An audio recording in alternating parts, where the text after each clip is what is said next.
Welcome to the Riskwiser Zone, the podcast where we dive into the world of stocks, finance, and risk management.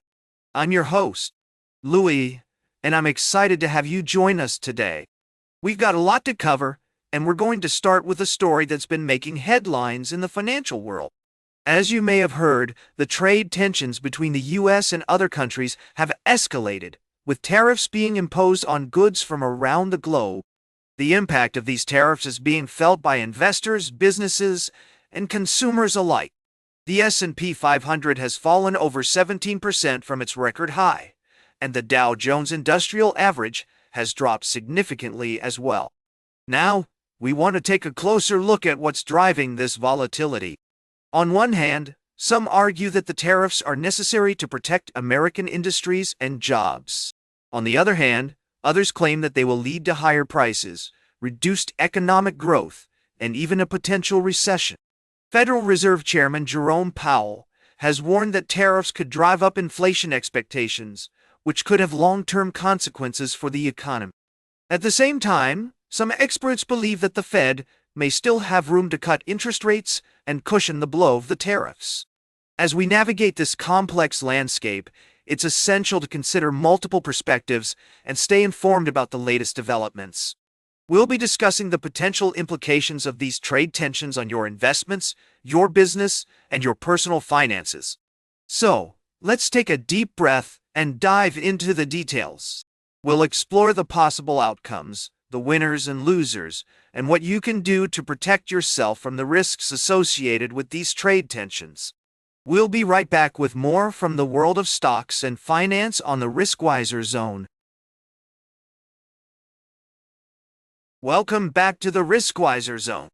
We've been navigating the twists and turns of the market, and now it's time to shift gears and talk about a development that's putting the brakes on shipments from across the pond. Jaguar Land Rover, the esteemed British automaker, has announced that it will be pausing shipments to the United States due to the tariffs imposed by President Trump. Now, this is an interesting story, folks. The company, which produces luxury vehicles like Jaguars and Land Rovers, doesn't have any manufacturing facilities in the US, so all of its cars sold in America are imported from the UK. And with a 25% tariff now in place, that's a significant added cost that Jaguar Land Rover is looking to mitigate. The company has described this move as a short-term action and says it will take some time to develop a longer-term plan. But what does this mean for the future of British luxury car exports to the US? Well, as we've seen in the past, tariffs can have far-reaching consequences, and this could be just the beginning of a ripple effect that impacts not only Jaguar Land Rover, but also other British automakers like Bentley and Aston Martin. Now, I know some of you might be thinking, but Louis, why not just set up manufacturing facilities in the US? Well, it's not quite that simple. These luxury car makers have relatively small production volumes, and setting up shop in the US wouldn't be economically viable for them. So, they're left to navigate this new trade landscape and find ways to adapt. As I always say, the more things change, the more they stay the same.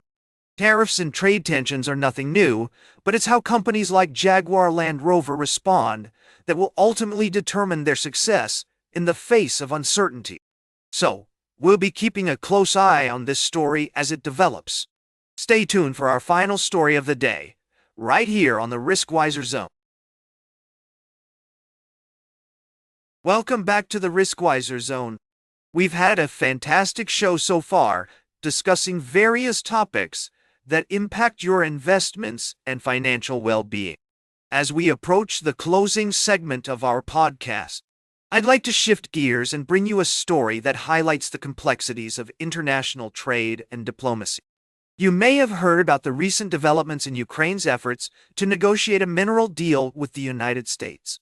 The Ukrainian government has announced that it will be sending a team to Washington next week to discuss a new draft agreement, which aims to establish a jointly owned investment fund between the two countries.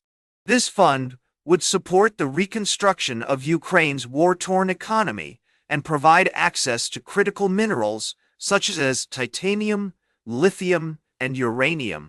Now, I know some of you might be thinking, what's the big deal about this agreement? Well, it's essential to understand that this deal has significant implications for both Ukraine and the United States. On one hand, it could provide Ukraine with much-needed funding to rebuild its economy and infrastructure, which have been severely impacted by the ongoing conflict with Russia. On the other hand, it raises concerns about the potential loss of control over Ukraine's natural resources and the impact on its sovereignty. As we analyze this situation, it's crucial to consider multiple perspectives. The Ukrainian government sees this agreement as an opportunity to secure vital funding and support from the United States, which could help tip the balance in their favor against Russian aggression. However, critics argue that the deal could lead to Ukraine relinquishing control over its strategic assets, potentially undermining its long-term economic and national security interests. As investors, it's essential to stay informed about these developments, as they can have far-reaching consequences for global markets and trade relationships. The outcome of these negotiations will likely influence the prices of critical minerals, impact the energy sector, and potentially reshape the geopolitical landscape in Eastern Europe. That's all for today's Riskwiser Zone. Remember to like, share, and subscribe. And until next time, invest with caution.